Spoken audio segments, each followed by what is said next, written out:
I've lived in northern Monmouth County in New Jersey my entire life. I've been a fiction writer, actor, playwright, blogger, gourmet chef, home renovator, event planner, landscape architect, and decorator. Now, I'm married to a professional drummer who is also an award-winning photographer, so the arts have always been really important to me. There are so many people in this part of New Jersey that are involved in the arts, and I am planning to talk to all of them. Well, maybe not all of them, but a lot of them. And I'm inviting you to listen in. I'm Lucille Sapio, talking arts and culture, and this is Hazlitt Coffee Talk. The name Jade Greene is very familiar to people in Monmouth and Ocean County as both an actor and someone who has run several theaters. Jade is also a fitness instructor, a yoga instructor, a psychic, and lots of other things. Listen to this conversation and you'll walk away understanding that Jade Greene is always performing. Hi, Jade. Hi, Lucille. How are you? Great. Let's jump right in. You've been an actor, a director, a writer, a DJ, a fitness coach, a yoga instructor, and a psychic.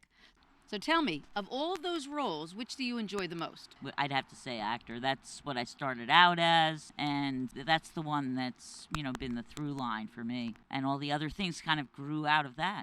If money wasn't an object, what would you be doing right now? Acting. And what would your dream acting job be? I like doing film work. I'd probably want to start my own film company. I already have a screenplay that I'd like to do. It was done with a fairly big budget, actually, because I had a friend in the film business who I was working with. So I'd like to finish it. It's called Sandy Mansions, and it's based on my time at the Haunted Mansion in Long Branch. Let's talk about the Grange Theater. It's located on Route 9 in Howell, and it's one of the few places in the area where local actors can perform. Tell us a little bit about the location and the theater itself. The theater itself was a one-room schoolhouse, or two-room schoolhouse, actually, back in the 1800s. And then at one point it was sold to the state of New Jersey, Grange. They opened it up for the Howell branch of the Grange, which is a collective of organic farmers. But they happen to have, in one of the two schoolrooms, a nice stage. And it's just a very charming location. It's funny because it's like a farm in the middle of Route 9, and on either side there's strip malls and everything else, so it just seems so out of place. But it is a charming space. There are some stories that go along with the Grange, aren't there?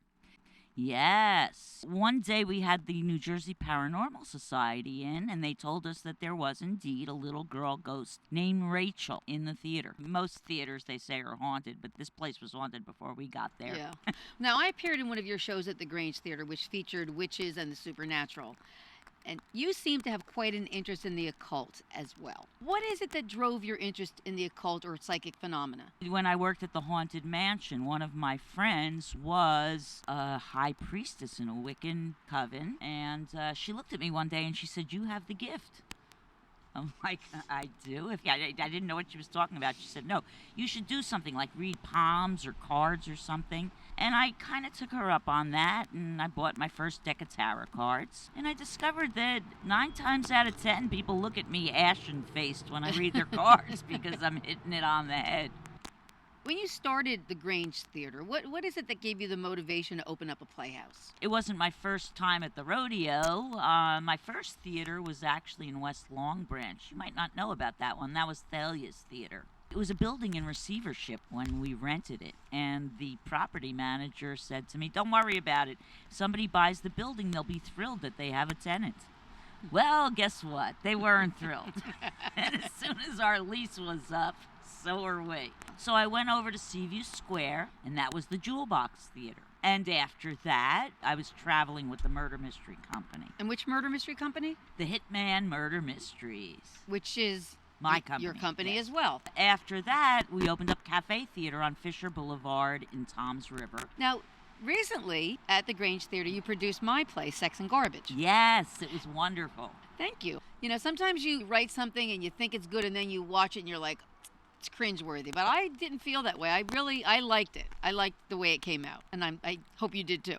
I absolutely did. I loved doing it. It's one of those few plays that's all women, almost. Two Pretty much. little small male parts.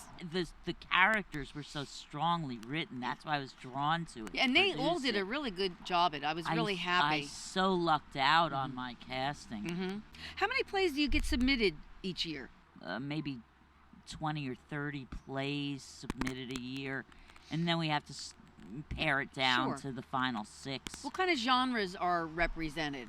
Does it run the gamut? Oh yeah, we do comedies, dramas, musicals. And how do you choose the plays that you're going to use? Kathy Reed, who ran the Damn Sight Theater for many years, she said they had to spend days reading through plays. We would read the plays, we would accept them.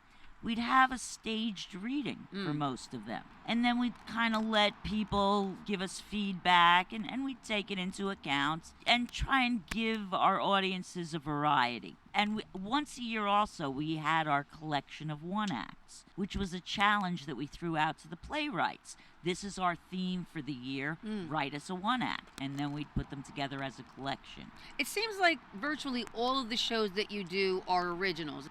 At the Grange, yes. Yeah. Either an original or a classic. Because, of course, if you use published plays, then you need to pay a royalty. Which are outrageous. Do you avoid published plays because of that? Absolutely. Yeah. When you don't know how much money you're making, I mean, you can sink your theater company on royalties. Yeah. Now, you don't pay royalties to the playwrights that submit their plays, correct? No. Because I was going to say, I never got paid. No. Well, you know what? I would love nothing more than to pay everyone who does anything for the theater company, but it is still actually a community theater. When you're an equity company and you have donors and you're getting grant money and all that sort of thing, you don't have to worry as much. But when it's all about the bottom line and you're running on a shoestring, you really can't gamble with that. What's the website for your playhouse? The Grange Playhouse is kind of going away. I hate to say it. I'm moving to Baltimore. That's something that people don't know. I'm announcing it here for the first time. You've heard it first here. But I'm going to be doing the Zoom thing, so it almost doesn't matter where you are. Right. And I'm looking forward to getting involved in the theater community in Baltimore. There was a thriving community. I hope it comes back. Since acting is your biggest love, let's talk about your first acting role. At Kane, I was a theater major, and my first show there was a funny thing happened on the way to the Forum. And you played?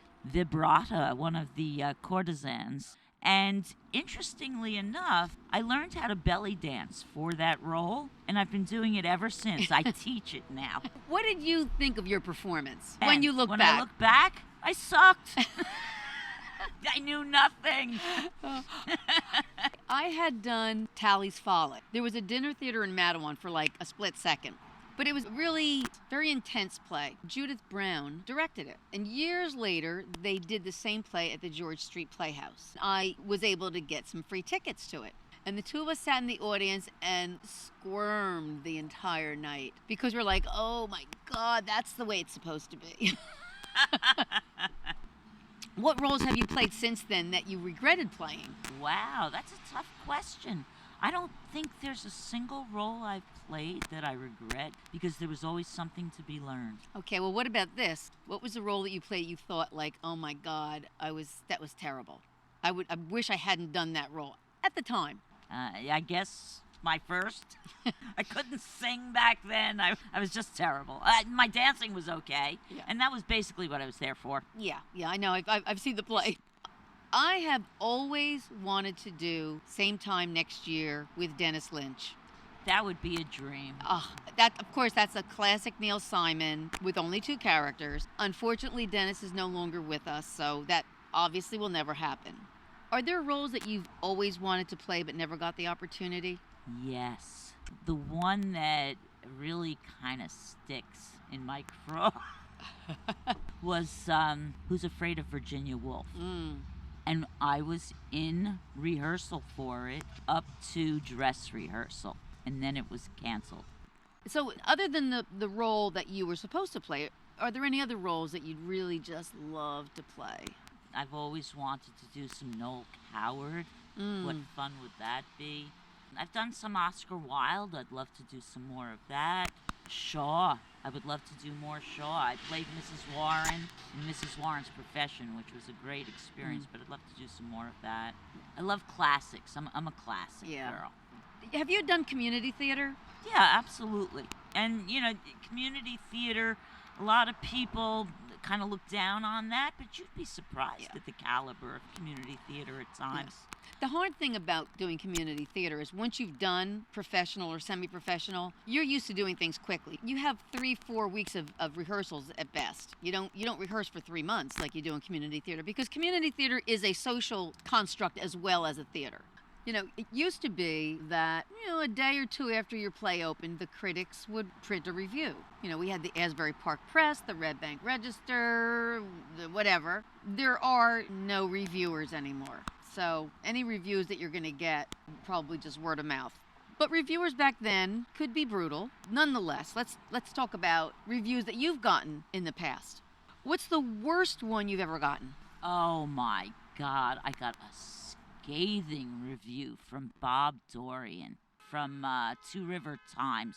This was Thalia's Theater. We did a production of Gemini, which the audiences all loved. There's a pot smoking scene in the show. I don't know if you know the show. And we had somebody smoking tea leaves.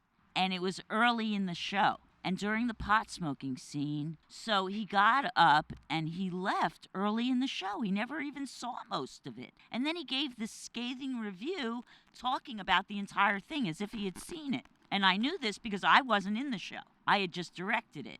And not only was the review scathing, but he kind of made fun of my name, which I took umbrage with. The last line of his, what he thought was a clever review, said, I left the theater feeling green, Jade Greene. So I was very taken aback by that review, needless to say. But I don't, in any review I've ever had, that's the only bad review I've ever had. What's the best review you ever got?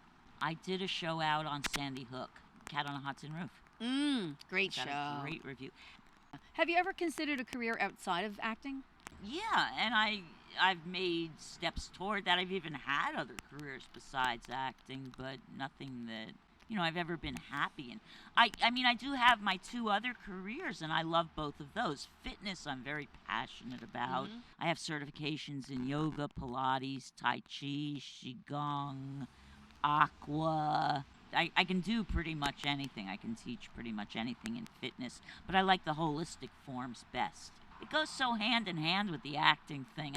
I'm not reinventing the wheel here. This was Jane Fonda all the way. Yeah. For example, when you're teaching a yoga class, I end up with a meditation. I'm telling them a story, basically, talking them, guided meditation. That's what that is. And that's also my writing skills. Right. That comes in. And I think you and I both know when you're an actor, writing kind of comes naturally to you as well, because you're seeing scenes in your head. Now, I don't believe this, but I am at my last question for you. Wow. If somebody told you that they were planning to open a theater, what advice would you give them? I would say make sure you have the right location. I would say get involved in the area first so that you have some knowledge of what's in your area already. Who are the people in the area? What sort of personnel do you have to draw from? What is the area theater friendly? Some areas are just not. You're surprised, but they just end up being towns where everybody's interested in sports or whatever. Not an arts friendly town. Make sure it's in the right place. Now, I said it was the last question, but I lied. You and I both have these deep, resonant voices. Have you given any thought to doing voiceovers? I have thought of nothing else, and I just can't seem to get to making my reel. I have to sit down and do it. Well, actually, I don't think you really need to do a reel. What I would suggest to you, go to backstage.com, and you can look up all the parts that they're looking to fill people. And a lot of times they might say, just send an example. You just record it on your phone and do it. You don't have to go through that whole reel thing. That big a deal? I thought that's what they're expecting. No, because nowadays people will just record on their phone or on their computer and send it on. Yeah, look up Backstage. You can even just, put in all the filters that you want, and you can get notices when positions are open. No, I'll check that out. Thank you for the tip. You're welcome. I appreciate Do I it. get 10% or 15%? Absolutely. I get any work. Jade, thank you so much for coming today. Thank you so much for having me. It was so good to see you again. And You too. This was just so much fun. Thank you. I love the arts and I love to talk, and that's why I'm talking to local artists.